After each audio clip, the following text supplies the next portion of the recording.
historia de un hombre que protegió a los pobres y luchó contra la injusticia. María Cristina me quiere gobernar y yo le sigo la corriente, porque no quiero que diga la gente que María Cristina me quiere gobernar.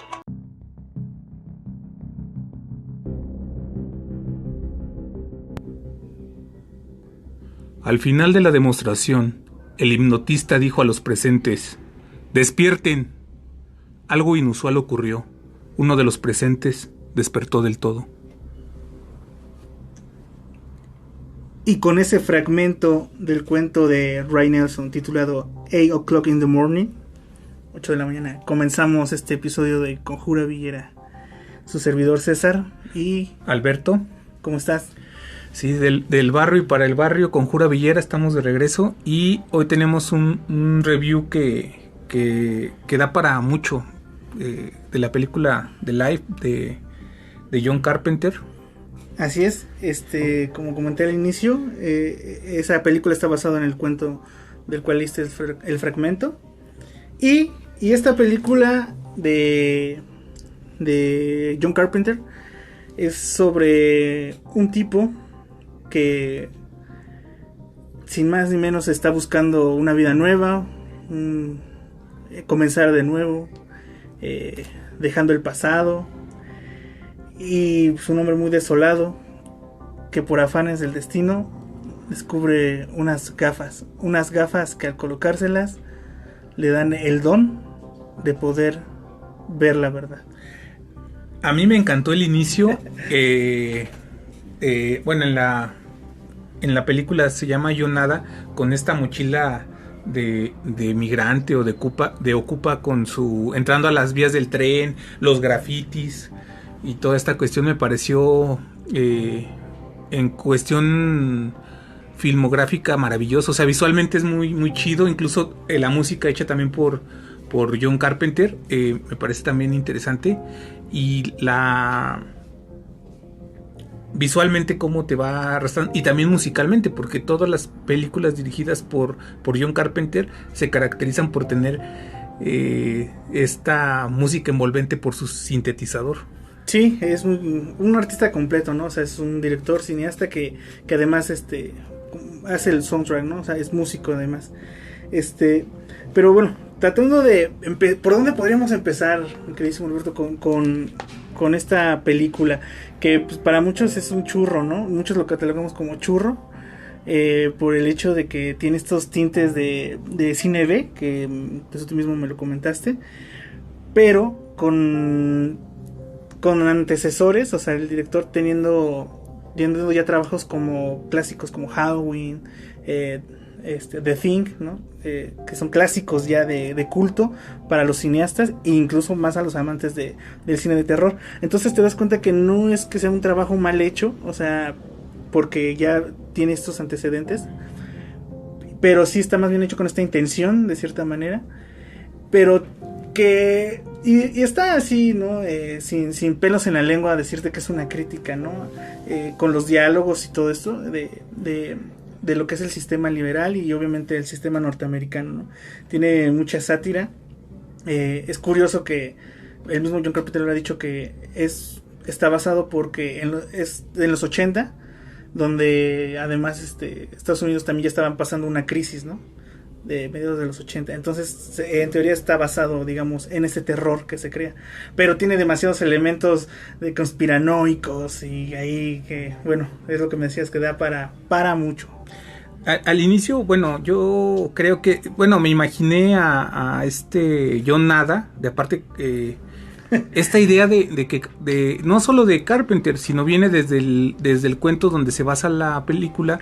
Esta idea del personaje como diciéndonos, es un donadie. Esta idea de que puede ser tú, puede ser cualquiera, puede ser cualquier obrero, cualquier desempleado, cualquiera. Y esa idea pues ya te entraña con el personaje. Una especie de, los que han tenido la fortuna de leer la Odisea, una especie de Odiseo, pero en vez de ser este héroe épico, yo me imagino que es como antiépico. O sea, es como la épica de un desempleado, de un obrero, siendo el protagonista de esta historia, que se vuelve, y ya poco a poco nos vamos a ir adentrando, se vuelve espeluznante en el sentido de que nos va poco a poco, Yo Nada se va adentrando en un sistema que muestra sus colmillos. Muestra sus colmillos.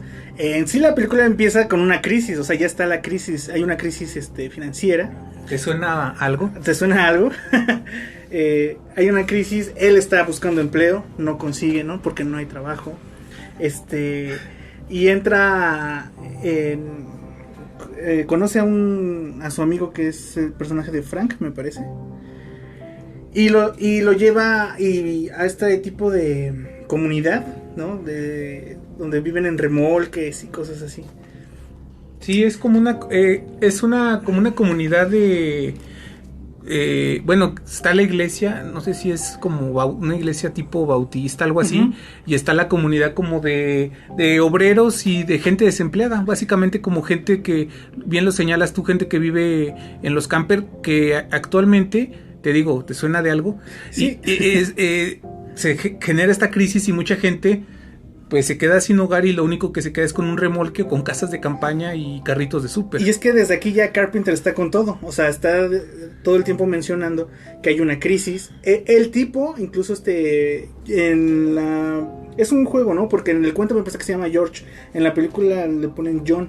Uh-huh. Me imagino que por John Carpenter. Exacto. Y Nada, ¿no? Que es por George Nada del cuento. Entonces John Nada, que es el personaje en la película, y hasta cierta manera sigue siendo un personaje ingenuo porque no hablan de su pasado, aparece en esta ciudad y él busca empleo, sin embargo no lo consigue, pero él ingenuamente sigue diciendo: yo creo en Norteamérica, yo creo en el sistema. O sea, entonces la película es lo que te comento, está todo el tiempo siendo muy explícita, y desde ahí John Carpenter como director, y no sé si también como guionista, esto habrá que checarlo, pero ya está con todo, desde el inicio todo el tiempo haciéndolo, o sea, no anda con pelos en la lengua, ¿no? Simplemente se va con todo hacia esta crítica, principalmente de los 80 en Estados Unidos, que bueno, como tú dices, si suena, es porque hasta la fecha puede encajar bastante bien. De hecho, ahora que lo comentas, o sea, John Carpenter se encarga de la cuestión de la dirección, pero también es el guionista, pero adquiere un seudónimo. No recuerdo ahorita, se llama Frank y otro apellido que ahorita se me va, pero se pone seudónimo porque él considera, desde su perspectiva en ese momento, que va a ser censurado y que va a recibir ciertas represalias. Otra cosa muy importante, que John Carpenter ve la película no como una película de ficción, esto es más interesante, sino como un documental. Órale, qué fuerte. John Carpenter en la actualidad, y de hecho hay un artículo en El País relativamente reciente que pueden buscar, donde se llama de hecho John Carpenter un capitalista feliz. Pero en el Carpenter, ese es el Carpenter del 21, anciano, pero el Carpenter del 88 odiaba a Ronald Reagan, y como lo hemos visto en otros episodios, en los 80s es cuando se empieza,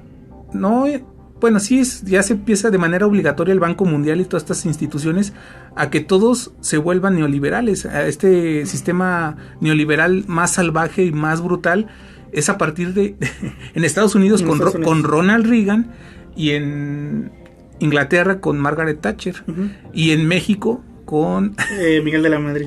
Entonces, pero se empieza a institucionalizar, y es muy interesante que en este periodo de la década de los 80s, cuando se empieza, el Banco Mundial obliga a los países a convertirse en el sistema neoliberal, a endeudarse y a todo esto. John Carpenter saca la película como una manera de crítica, y él lo dice, no es una obra de ficción, es un documental, y esto se vuelve con un golpazo tremendo. Sí, de hecho, bueno, como lo que mencionamos del neoliberalismo, bueno, sabemos que aquí en Latinoamérica, de hecho, se empezó a implementar en Chile con la dictadura de Pinochet, precisamente, pero con apoyo de Estados Unidos, ¿no? Y estos entes, estas instituciones. Pues sí, fíjate, no sabía eso, que me acabas de dejar perplejo, por no decir pendejo. Pero sí, o sea, tiene bastante sentido, ¿no? Bueno, tratando de avanzar en la trama para ver toda, porque esto es solo el inicio, estamos hablando de los primeros 10, 15 minutos, ¿no? Yo creo. Ya estamos hablando de unos pequeños individuos también ahí que están haciendo una conjura precisamente. Sí. Porque saben y han detectado, ¿no? Que hay entes, seres que están detrás de todo esto, ¿no? De todas estas crisis financieras y que están absorbiendo la vida, el dinero y todo. Y parece algo como broma, pero el dinero como tal es energía, en el sentido de que tú tienes que desempeñar un trabajo para obtener esa energía que te da tu empleador. Bueno, aquí mi queridísimo Alberto ya en modo alquímico, como siempre, ustedes no lo están viendo, pero ya se puso su capa y ahorita está haciendo aquí unos brebajes y no sé qué. En mi laboratorio. En tu laboratorio, y bueno. Sí, exacto. Y también está, entonces, este tipo ya llega con ellos, consigue el trabajo ahí de obrero, escucha a estas personas. Por casualidad encuentra, hay algo no raro, ¿no? Como siempre, y encuentra a estos individuos que están tramando una revolución, digamos, ¿no? Estar tratando de despertar a la gente para que vean la verdad de lo que está aconteciendo. Y en eso es cuando encuentra los lentes, si no me equivoco. Sí, y qué interesante que lo digas porque precisamente el nombre de este podcast, que es Conjura, y que en su sentido etimológico conjura es desafiar un poder existente, de alguna manera lo que hacen estos cuates en esta fachada de iglesia bautista es una conjura contra un poder establecido que obviamente los va a agobiar y los va a perseguir, como el boicot que tuvimos la semana pasada con Amazon.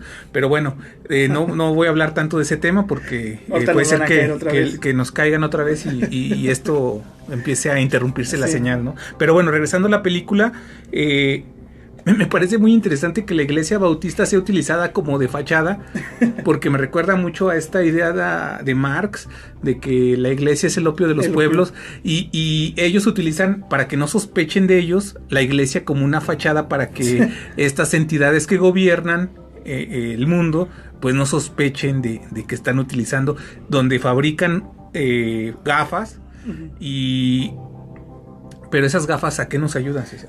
Bueno, pero antes que esto, precisamente son descubiertos, ¿no? Así como nosotros nos cayó Amazon, aquí les caen los entes policíacos, estos instituciones, dirá Foucault, o instrumentos, ¿no? Como Gramsci del poder. Llega la policía y, bueno, se los lleva, incluso creo que algunos los mata. Entonces el personaje ya descubre estos lentes, los toma. Y es, bueno, obviamente es algo bastante simbólico, ¿no? En el cuento es por una cuestión de hipnosis que logra poder ver estas cosas. En la película son a través de unas gafas. Pero, digo, tiene también su simbolismo, ¿no? Que es obviamente la cuestión de poder ver, ¿no? Bueno, creo que este es el simbolismo, poder observar. Él las toma por curiosidad porque piensa que son otras cosas, alguna cuestión, otra cosa de valor. Y al descubrir que simplemente son unas gafas y él como fugitivo. Pero antes, una entre paréntesis, querido César. Antes de que se ponga las gafas, sucede algo, a mí me recordó, volviendo a ser políticamente incorrecto, y me voy a meter algo muy que no debería, pero bueno, ya estoy acostumbrado. Cuando se dan cuenta de este poder fáctico y empieza a destruir la iglesia y la especie de acampada de desempleados y obreros, llegan helicópteros, todo el sistema policíaco, sí, así como nos quitaron todos nuestros micrófonos y todo. Ajá. Llegan a destartalar todo, y me recuerda mucho a cómo llega el ejército israelí a madrear y a barrer, porque fue un barrido a estas acampadas palestinas. A mí me recordó al momento de estar viendo la película, cómo llega el ejército israelí. Lo mismo, esa manera de operación funciona con el ejército israelí porque no es no es combatir soldados contra soldados, sino soldados contra civiles. Sí. Y eso fue lo que también sucedió en la película, para no desviarme en el sí, o sea, una fuerza mayor, digamos, no estás hablando de una defensa, es un barrido, porque llegan hasta, no sé si te acuerdas, no es un conflicto tal cual, una máquina de esas que remueven, que destruyen todo, no recuerdo el nombre. Si vieras más Blippi, entenderías que se trata de una excavadora, un bulldozer. Exacto. Discúlpame, Blippi. Sí. Bueno, sí, es exacto. Pero, y que bueno, ya a lo mejor nos empezamos a avionar, pero que visualmente en la película Carpenter lo refleja muy bien, con estos tonos tipo de ese cine de los 70s de terror, tipo Suspiria, con estos tonos de rojo, Y que aparte él es muy bueno para crear para crear escenas con suspenso. Yo creo que es una de sus mayores habilidades técnicas, tanto en lo musical y en lo visual. Sabe generar tensión y sabe generar expectativa y suspenso. Sí. Sí, pero bueno, ya tratando de aterrizarnos, como comentaba, sí, yo creo que lo que te refieres, bueno, quedó muy claro en lo que dices, que no era algo igual, ¿no? O sea, llegaron a barrer, o sea, llegaron a desaparecer, no fue un conflicto. A exterminar. Wow. Bueno, dentro de eso él logra rescatar estas gafas. Las rescata no porque las quiera salvar, sino porque pensaba que era otra cuestión de valor. Entonces aquí ya empezamos a ver otro tinte del personaje. Pero bueno, resultan ser estas gafas que simbólicamente es algo que te logra hacer ver, ¿no? Más allá de, como la espada del augurio de los Thundercats, más allá de lo visible. Y él se las pone, pero él se las pone porque quiere pasar desapercibido, ¿no? O sea, en un cliché de me pongo mis gafas y paso desapercibido. Pero empieza a notar algo raro, ve en tonos grises, ¿no? Bueno, a lo mejor también es un recurso cinematográfico, lo cual está muy bien hecho. Entonces, al volver a intentarlo, aquí viene otro golpe, que es de las partes que me encanta, que ve ya estos espectaculares, y que de hecho también está muy bien el cuento. Ve los espectaculares, se pone las gafas y nota estos mensajes subliminales que están ahí. Bueno, que con las gafas ya están de tácito, que son esta palabra de obedece. Esa escena ya vale la película. Sí. O sea, ya podremos hacerle críticas al guión, al argumento, a ciertas cosas que son... Pero esa escena en particular se ha vuelto icónica. Incluso en un documental CISEC saca esa escena y hay pequeños clips en internet donde pueden buscar a CISEC, donde habla de cómo se decodifica la ideología y magnífico. Sí. Pero bueno, regresando a CISEC, habla de cómo se pone las gafas y empieza a recibir todos estos mensajes. Está el cartel de obedece, está una mujer en bikini en la playa y es cásate y reprodúcete, y todos estos mensajes que diría CISEC. Y yo sé que también a ti te gusta mucho CISEC y que lo has leído quizá más que guapo, yo. Su barba quizá lo has leído más que yo. Él habla en torno a que es una cuestión de la ideología dominante. Las gafas le reflejan al personaje la ideología dominante, pero de manera descarnada y de manera tal cual, sin tapujos. Sí. Y nosotros no lo vemos porque estamos totalmente pues inmersos ya. Claro, y lo subliminal, ¿no? O sea, eso me parece bastante ilustrativa esa escena, ¿no? Sobre lo subliminal, porque tiene mucho que ver lo que comentabas son las vacaciones de tu vida, es lo que tú aspiras, pero para eso detrás de ese fondo es cásate y reproduce, o sea, tienes que seguir ciertos cánones y cuestiones que te impone la sociedad, ¿no? Sí, ideología dominante. Ideología dominante, exactamente, de, digamos, los gobernantes y todo este rollo. Luego también vimos lo de obedece. También logra ver, y aquí descubre más bien que hay ciertos personajes que ya son, pues no se dice tal cual que son extraterrestres, o sí. O sea, cuando ya ve a las personas. Sí. Pero es posterior, ¿no? Eso lo hace posterior, ya cuando están como en el búnker, que se encuentran a un terrícola que lo infiltra. Y él les dice, bueno, obviamente que son. Y él es terrícola. Y también la chica guapa que coquetea con Yonada. También son terrícolas. Pero fíjate, ahorita retomando esto, quería comentar que me parece bastante curioso que uno cree que son los grandes extraterrestres y solo son gobernantes los que están en las cúpulas, los extraterrestres, y entonces engañan a todos. Pero lo que me pareció interesante, tanto en el cuento como en la película, es que personas comunes, que tú podrías pasar a decir, ves que ellos no tienen que ver, también son, digamos, estos entes. Entonces ahí creo que también se encuentra algo, que no solo son seres dominantes, sino gente que también de abajo, que más bien la cuestión de reptiliano o extraterrestre no solo es de te voy a dominar, sino yo también estoy fomentando eso a través de una creencia, no sé si me explico. Sí, a mí también esta dialéctica del poder, del servilismo, o sea, el terrícola es cooptado, ¿no? y pese a que sabe cómo funciona esto, es servil.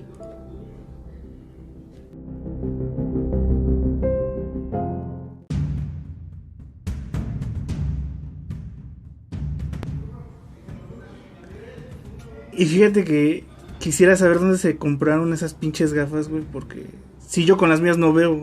Luego está borroso todavía, güey. Ahora imagínate ver la verdad. Está más cañón. Las gafas de supervisión de la ideología dominante, César. Sí. Sí, como retomando lo que dejamos en el bloque anterior, te decía, no sé si quedó claro, digo, porque siempre me ha costado expresarme claramente. Entonces, pero sí, se me hacía curioso, entonces te decía que uno al creer que está hablando de cuestiones conspiranoicas y reptilianos, creerías que solo son una clase dominante, ¿no? Pero están, como te mencionaba, estos seres que cuando entra a la tienda y ve que uno, ¿no?, se está quejando de que está deprimido o triste, y que el otro, pues, como que en este rollo de meritocracia de tú porque lo tienes todo y ganaste el ascenso y no sé qué, ¿no? Y ya le dice el otro, no te preocupes, a ti también te va a tocar, pero es un ser de estos, ¿no? Un ser extraterrestre, pero no es, digamos, un ser de la cúpula, ¿no? Un ser dominante, o sea, es cualquier trabajador, ¿no? O sea, entonces me parece que aquí también puede haber como una metáfora de que más bien estos seres extraterrestres, esos no son solo los gobernantes, ¿no?, sino ya es simplemente una parte de la ideología de quienes se han favorecido o quienes se favorecieron por el sistema, ¿no? Sí, a mí lo que me llama la atención es que de entrada, cuando se pone las gafas, comienza esta confrontación consigo mismo, que es así como que, y cómo se pone todo en blanco y negro, como lo señalamos, puede ser un recurso cinematográfico. Y para mí, mi humilde opinión, y a lo mejor por mi cariño a la filosofía o a la poesía o al arte, no sé, para mí las gafas... Perdóneme, señor renacentista. Estamos viviendo un nuevo renacimiento y oscurantismo al mismo tiempo. Pero para mí las gafas son como una metáfora poderosa sobre poder. Es como si te volvieras de pronto lector. O sea, para mí las gafas es alguien que es lector, y no lector de cualquier cosa, sino lector de teoría crítica, en particular, por ejemplo, de la escuela de Frankfurt, que nace después de la Segunda Guerra Mundial y que denuncia, una de sus principales es denunciar a toda la industria cultural. Obviamente que también aquí es la serpiente se muerde la cola, porque dentro de esta industria cultural es Hollywood y es el cine, que es una industria que propaga la ideología dominante, que ve yo nada con estas gafas, porque ya nuestros ojos ya no ven, César, nuestros ojos ya están tan asimilados en un sistema que te hace ver lo que el sistema te dice, lo que veas, que en este sentido ya no puedes cuestionar a esa ideología dominante, porque esa ideología dominante ya se adueñó de tus ojos, y eso está muy cabrón. Y en Cine para Perversos, Zizek también habla de esto y esta confrontación con la ideología. Y para mí es la escuela de Frankfurt. La escuela de Frankfurt denuncia a este sistema, a la publicidad, a la mercadotecnia, a la industria de Hollywood. Entonces, para mí, de repente, este obrero desempleado sin historia aparente, este odiseo obrero desempleado, de repente se vuelve, es como si esta persona de repente se volviera lector de la escuela de Frankfurt y descubriera los pinches hilos. No, pues qué avasallador tu discurso, Alberto, ya no sé ni qué decir. Ahora, en vez de darle poderes telequinéticos como a Mateo, ahora le dieron el poder de ver la verdad. Pero la metáfora sería que tú tienes que construir tu propio poder, o sea, ya sea que... Sí, claro.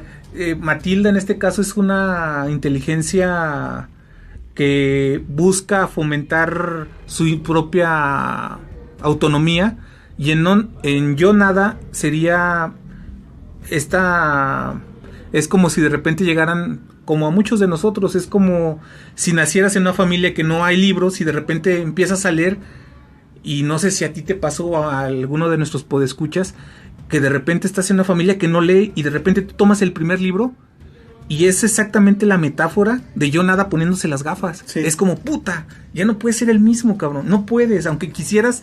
Lees el primer libro, lees no sé, ¿qué te gusta? Carlos Fuentes, a quien sea, incluso el libro más... A Cuauhtémoc Sánchez. Incluso el libro más pitero, pero que ya tengas ese hábito a la lectura, te vas adentrando a una selva y de repente estas gafas de Yo Nada son eso. Sí, yo cuando leí Cúbole de Jordi Rosado ya descubrí lo que era el mundo, no hubo paso atrás. O el código oculto para ser millonario de Carlos Muñoz. Sí. Oye, bueno, retomar lo de la película. Luego que viene esta parte donde ya él se da cuenta de estos seres y trata precisamente, todo el mundo se da cuenta que él ya está ahí algo extraño, ¿no? De que él ya los puede percibir y trata de huir. Y ya comienza esta aventura y conoce me parece que toma por rehén. Bueno, es que bueno, ahorita también hablando de las cuestiones de la crítica y de lo que ya no eres el mismo. También hay una parte con los medios de comunicación aquí, ¿no? Es parte fundamental tanto en la película y igual en el cuento, que son los medios de comunicación. Obviamente está ahí también, que son estos instrumentos a través de los cuales tienen el control de las masas. No, entonces es lo mismo, volvemos también, ahí está explícito sobre que son ellos los que, como instrumento de control. Y este poder mediático que te dice qué pensar, en qué creer, y para mí, te digo, a lo mejor por mi formación, propiamente no soy de filosofía, pero sí estoy conectado a las humanidades. De hecho, Conjura, nuestro amigo Conjura publicó algo en Face, de un artículo que habla de que la tendencia de desaparecer en las escuelas la formación filosófica, y no es casual, porque a mí me conviene que no, porque la educación, y lo vimos en el episodio de Matilda, la educación no es para enseñarte a pensar o para generar pensamiento crítico, es para adoctrinarte y seas un buen obrero de estos alienígenas. Sí, de hecho aquí en México también ya en varias preparatorias se ha querido eliminar la cuestión de filosofía tal cual. Por ejemplo en la UNAM, en ciertas prepas todavía se mantiene como ética, pero ya no se ve de la misma manera, ¿no? O sea, sí, más bien es quitar la cuestión crítica, ¿no? De cuestionar simplemente, ¿no? El establishment y entenderlo.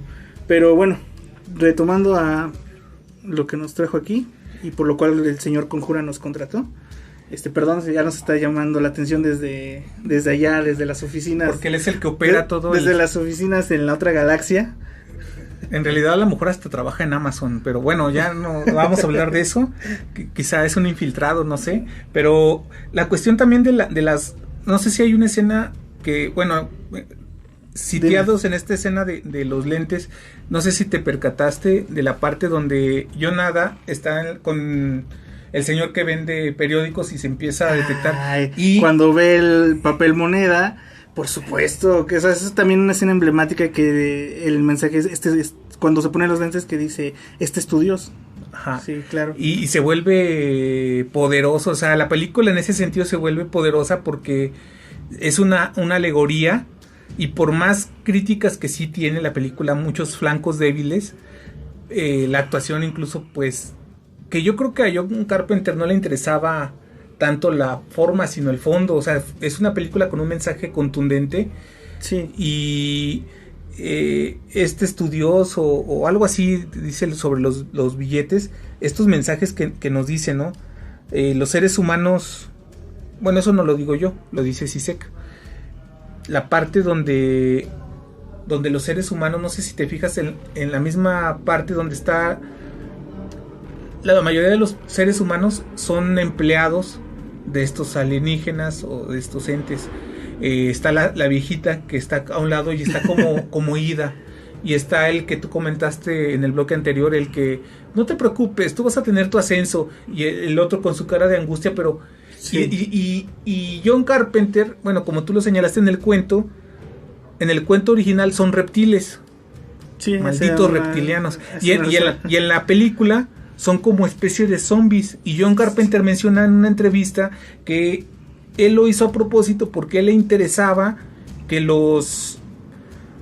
que mantuvieran la forma humana, pero una forma humana decadente, para decir, te está dominando alguien, y esto tiene a lo mejor, esto ya es mi interpretación, seres que éticamente son una mierda, pero tienen el control sobre las personas, y los seres humanos que aún siguen manteniendo su forma humana están también zombificados, no en su forma, sino alienados. Ahí entra una cuestión marxista, te digo, Sí. y empieza una interpretación personal, porque la viejita está como ida y está como un cordero indefenso. Sí. El otro que se queda, que le dice, bueno, tú vas a tener el ascenso, se queda también como... Entonces, Carpenter ahí logra hacer ver a los seres humanos como corderos indefensos ante estas entidades decadentes, sin ética, que son las que tienen el control de esta ideología dominante. Así es.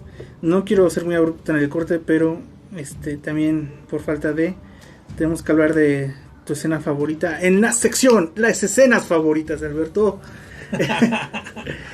Esta escena que bueno, siguiendo la trama de la película, huye, lo están persiguiendo, se dan cuenta de que él ya ha descubierto, ¿no?, que estos seres están aquí infiltrados y dominándonos en una cuestión de ideología, imponiéndonos a su dios dinero como deidad, y empieza la persecución. Entonces él empieza una huida y él trata de rescatar a su amigo también, quien en algún momento al principio de la película lo ayudó, ¿no? Y trata de ayudarlo y hacerle ver la verdad.